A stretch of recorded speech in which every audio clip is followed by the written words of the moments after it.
They took TikTok away, guys.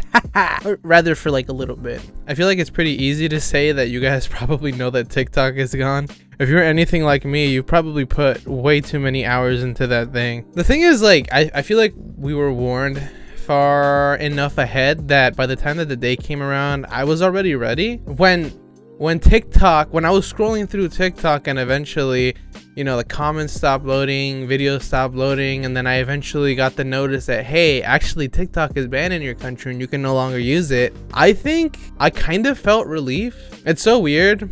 I mean, I always say that I don't have an addiction, but looking back, I did spend so many hours on TikTok when I could have just been doing something so much more productive. But that being said, it is like a safe haven, right? Like that shit, we all tailored it to be like our own little thing. It was all our favorite little niches, all our favorite memes and jokes, and I guess for some people, racist videos. But yeah, we all built our stuff brick by brick, and I was very happy with my very weird, very niche, very small corner of the internet, although probably a little bit too addicted. But I mean, ultimately you gotta like look at things in the greater schemes of things, which is what I've always been trying to tell people, right? It's so much larger than just a ban of an app, because so many thousands of American families relied on TikTok as a source for their money, for their businesses. They had businesses that without TikTok they just could simply not exist. And just even like the videos, a lot of people were able to, you know, supplement their incomes, or some people just completely rely on income from TikTok. People were doing advertising like they were about to lose a house. That shit is foreclosed 2 weeks ago. You gotta come up with $5,000 in an hour type advertisements. Just the most incredulous lies. But nonetheless, it put billions of dollars in tax revenue into our country every year. So you gotta really think about it like in depth. Like the people who made these laws, they know that they're gonna be hurting a little bit from money that they're not gonna be getting from this. But you have to think about the why, in the sense of why would they do this? And I think that if you start asking those questions, it's pretty easy to get to the answer. They feel like overall it's more harmful for them if we have access to the app than if we didn't, which is why they took it.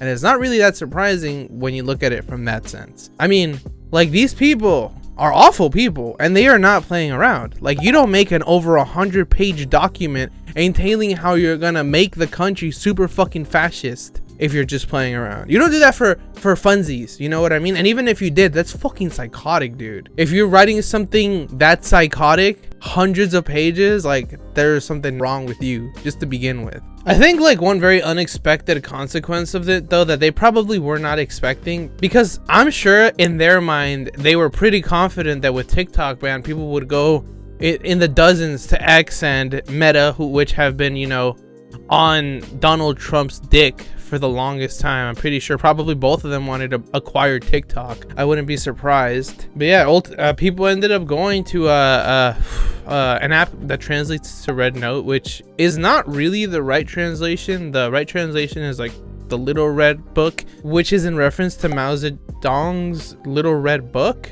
So it's like essentially like a website built around the idea of communism, I guess you could say. And immediately people noticed that the vibe was completely different. First and foremost, the people there are just so friendly, so nice.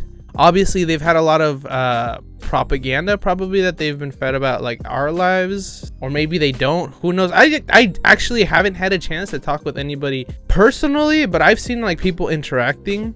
But to many people's surprises, not my own, but to many people's surprises, a lot of the living conditions in China are just so much better. And now people are visibly able to see that the government is actually taking care of its people. For example, in Shanghai, the average monthly salary in 2020 was 1,632. Now you might think that's not a lot. Although in the US overall, like especially like in the bigger cities, they tend to pay more than in China.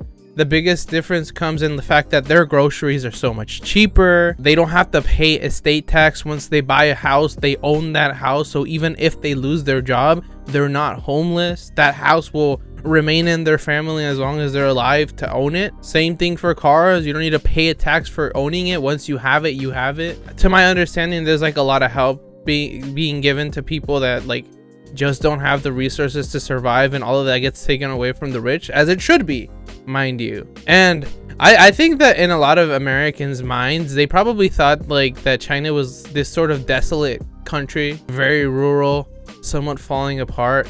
And a lot of people are getting to witness that it's actually not really like that. It might be like that in some areas, like maybe slums, but there's slums all over the world. And mind you, you need to know that throughout all this, while all of this is happening, like, of course, these people are puppeteering more things in the background, right? Because TikTok went blank, and this caused thousands of Americans to lose access to their source of information. So people like were really not in the know as to what was going on. But basically, the CEO of TikTok was, I guess, in talks with Trump to bring it back. He even left a little note for people saying like, oh, with Trump's help, we'll be able to bring it right back. And then when they eventually did end up bringing TikTok back, they credited it entirely to Trump. And the thing is, Biden could have extended this with an executive order and decided not to. He basically just gave Trump an alley up. He's like, yo, bro, I got you. I got you, bro. You got this. You beat me. Ha, you buster. You beat me fair and square. Biden just being delusional as usual. But here's the thing, right? Even before TikTok got banned, I thought to myself, in the offhand chance, I think it's gonna get banned, is what I thought to myself. But if it does get banned and they end up bringing it back, I don't think I'm gonna touch it. I don't think I'm gonna touch it because, especially if Donald Trump had something to do with it, I feel like they changed something. Something was done to the algorithm. Something had to have been done to the algorithm to deprogram everything that people saw about China, or something or the other. Like, I just don't trust them. So the moment TikTok went down, I deleted the app. And I've been using Red Note ever since. And it's honestly been a really good time. Like I said, they did end up bringing TikTok back, so you can use TikTok if you want to. If you deleted it, I don't think you can reinstall it, at least not as of the moment of me recording this video. So, you know, if you're convinced nothing else is gonna happen, I guess you could download it. But let's be honest, the past few years of events have showed us that these people are not playing around. So I promise you that they probably changed something. Whether you want to go in there and fall for propaganda again, that's on you. But I mean, as Americans, I feel like we've all we all bared witness to the fact that there is a much better way of doing things, and we don't all have to be suffering as much as we are. But you know, a lot of the times these messages don't get through to people until it's far too late, which, you know, Trump's been inaugurated now, and he's already going bananas modes with his executive orders, going as far as to sign executive orders to remove birthright citizenship, implement tariffs that will ultimately cause American products, or implement tariffs that will ultimately really just cost Americans more money whenever they need to buy anything, because the only people that are getting tariffed are the US's top 3 biggest exporters, which is China, who's getting taxed at 50%, and then Mexico and Canada, which are both 25%. Or I think China might be 50%. It might be 100.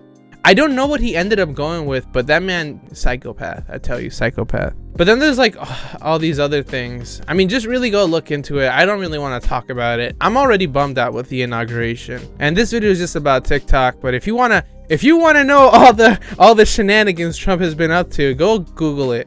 Like, you're one search away. Just make sure you're getting it from the right source. Cross-reference your sources, everybody, so you can make sure they're correct.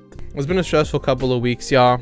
2025 just started, and it looks like it is not gonna be that much better than previous years, but here's to hoping that I'm wrong. But yeah, in other news, at the very least, I've had a lot of Chinese people show me their cats. Not like anything sexual, I mean like quite literally pictures of their pets, which has been nice. They seem to have a sort of fascination with cats, much larger than that with dogs, unfortunately, considering I myself am a dog person. But that's, you know, I think that's one of the reasons I've been able to keep pushing. You know, you gotta have some sui with all the bad, otherwise you drive yourself nuts. That being said, y'all, what do you guys think? Are you guys panicking as much as I am? Are you guys freaking out, losing your minds, pooping, shitting all over the place? I don't know. Let me know down in the comments. If you guys like the video, please leave a like. It helps out a lot.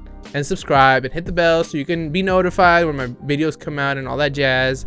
Yeah, I guess thanks for sticking to this point. This has been Subtly Artistic. Peace out.